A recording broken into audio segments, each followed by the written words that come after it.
Doctor, இந்த stretch marks போயிடுமா?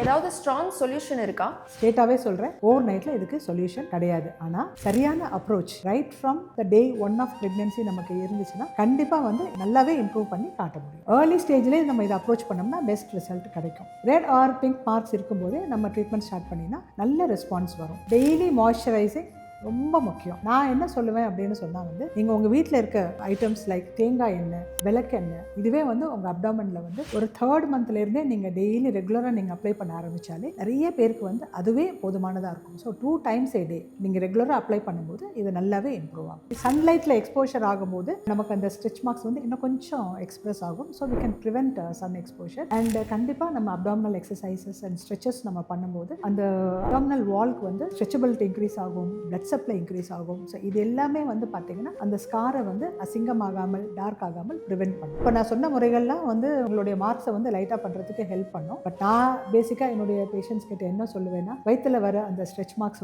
உங்கள் குழந்தை வயிற்றுலேருந்து உங்கள் வயிற்று மேலே போடுற ஒரு அழகான கோலம் அப்படின்னு நான் சொல்லுவேன். நான் அதை அந்த மாதிரி அப்ரோச் பண்ணும்போது you will feel much better. ஆனால் prevention should start right from the day you become pregnant. Last மினிட்ல ஸ்ட்ரெச் மார்க்லாம் வந்த பிறகு அதை குறைங்க டாக்டர்னு சொன்னால் யாருமே ரொம்ப பெருசாக பண்ண முடியாது. அதுக்கப்புறம் you will need some skin treatment, some laser treatment, which as doctors we don't advise.